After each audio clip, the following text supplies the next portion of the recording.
Biz davam edək turla, Ahmet. Turan Tovuz Qəbələ oyunu böyük azarkeş kütləsinin qarşısında hər zaman olduğu kimi Tovuzda yenə yaxşı azarkeş atmosferi var idi. Turan Tovuz minimal hesabla qələbə qazandı. Əslində yaxşı başlamışdı, sürətli hücumlar, ardıcıl təhlükəli vəziyyətlər. 35-ci dəqiqədə sanki lazım olan qolu vurandan sonra ənənəvi Berdiyev üsulu işə düşdü və komanda sakit tərzdə daha çox müdafiə olunmaqla turu qələbə ilə başa vurmağı bacardı. Qəbələ ötən mövsümdən sonra üstünə qoymaq əvəzinə məncə geriləmə var, eniş var. Sənin fikirlərin maraqlıdır oyunla bağlı. Sözün açığı sən doğru vurğuladın. Turan Tovuz oyuna çox sürətli başlamışdı. Belə otursam deyəsən düz olur. Turan Tovuz oyuna çox sürətli başlamışdı. Bu arada oyunu ekrana gətirib Mirsəyə təşəkkür edirəm. Ehtiyatlı olsa da YouTube mani olmasın bizə. Turan Tovuz oyuna hücumlarla başladı. Sözün açığı, məncə Turan Tovuzdan qabaq Qəbələ ilə başlasaq daha yaxşı olar. Olar. Çünki Qəbələ ötən mövsüm play-offla qaldı çempionatda.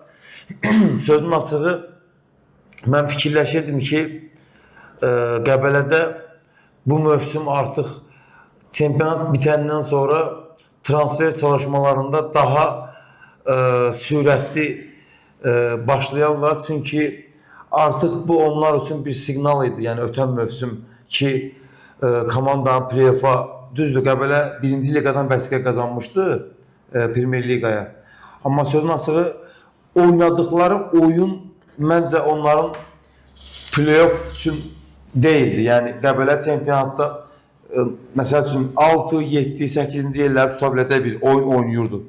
Amma bu mövsüm də yəni artıq başladı. Görürük ki, Qəbələdə elə də çox transfer yoxdur. Bilmirəm indi bu baş məşqçinin qərarı mıdır, yoxsa rəhbərlik mi belə istəyir. Hətta komandanın ən yaxşı oyuncularından biri də komandanı tərk elədi. Ən çox qol vuran futbolçulardan biri. Bala. Yox, Bala yox. Nəzərdə tutursan. Ovusu'ydu deyəsən. Ovusunu satdılar, Bala komandanı tərk etdi. Bəli. Yəni Ovusu da elə idi ki, keçən mövsüm Qəbələnin demək olar ki, hücumda bəlkə də 50% idi. Yəni onun da yerini tam olaraq doldura bilməyiblər. Sözün açığı, məncə indi Turan Tovuza da deyinərik. Qəbələ üçün artıq indidən mövsüm ağır başlayıb. Düzdür. O ikinci hissədə, amma belə bir məsələ də var. Bunu da qeyd eləyək məncə. Qəbələ ən çox Azərbaycanlı oyuncuya şans verən komandalardan biridir. Yəni toxunacaqdım məsələyə. Bəli, yəni bu mənada da Qəbələni alqışlamaq olar. Sözün həqiqi mənasında onlar yenə də yəni amma bu oyunda əksini gördük. Start heyətində 9 əcnəbi futbolçu var idi, amma mövsümün gedişatında məncə bizən 9 əcnəbi futbolçu var. Sözün açığı indi çox tezdir hələ nəyisə dəqiq dəyərləndirmək üçün. Çünki ən azı bizə bir 5-6 tur lazımdır ki, futbolçuları daha yaxından tanıyaq. Yəni ən azından o adaptasiya prosesi, o sistemə uyğunlaşma, ölkəyə uyğunlaşma, yəni bunlar fiziki durumun yaxşılaşması falan filan, yəni burada bir nösə məqam var. Sadəcə olaraq mən Qəbələni daha yaxşı gözləyirdim sözün açığı. Amma mənə görə o gözləntilərimin altında qaldılar, amma yenə deyirəm, birinci oyun idi burada. Yəni təbii ki, hələ qarşıdakı turlar yəni çox şey göstərəcək. Amma sözün açığı Turan Tovuzla bağlı isə əks fikirlər səsləndirə bilərəm. Turan Tovuz məncə bu il keçən mövsümə nisbətən daha güclənib. Daha diri görünürdü. Daha diri görünürdü. Bəli, hücumda yəni ilk dəqiqələrdən daha effektiv idilər. O keçən mövsümki oyun tərzində də məncə dəyişikliklər var, pozitivə doğru. Ən azından birinci oyundan biz yəni bunu deyə bilərək. İndi bilmirik. Məsəl üçün liderlərlə oyunda bu davam eləyəcək, yoxsa yenidən keçən mövsümki kimi birinci, ikinci zonada gözləyib, yəni sırf əks hücum. Əslində bu, yəni belə deyək də, futbolda ayıb bir şey deyil. Birinci müdafiədə gözləyib, yəni kompaktlığı sağlayıb hücuma yəni çıxmaq. Burada bir problem yoxdur. Sadəcə Turan Tovuzun o əlindəki oyuncular və baş məşqçinin adı, Turan Tovuzun özünün adı, o azarkeşlər klub ətrafında o belə deyək də yaradılan o şərait ki var.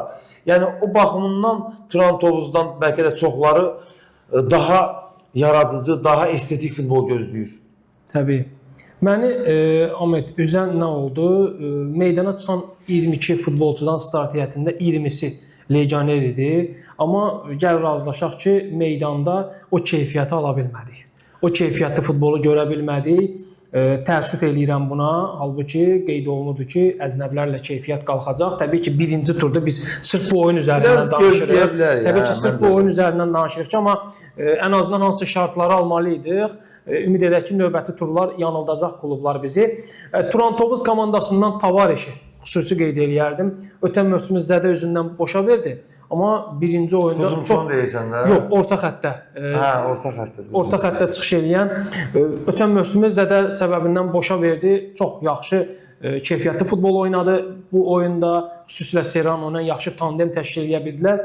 Turanla bağlı problem nədən ibarətdir? Əslində ilk 35 dəqiqə qola qədər olan hissə göstərdi ki, Tovuzlu futbolçuların biz ötən mövsümdə bunu çox qeyd edirik. Keyfiyyəti imkan verir o baxımlı futbol üçün. Sadəcə ənənəvi Berdiyevlə lazım olan nəticə əldə olundusa, qolu vurdunsa, artıq çəkilir müdafiədə qapanır. Bu məsələ var Turanda.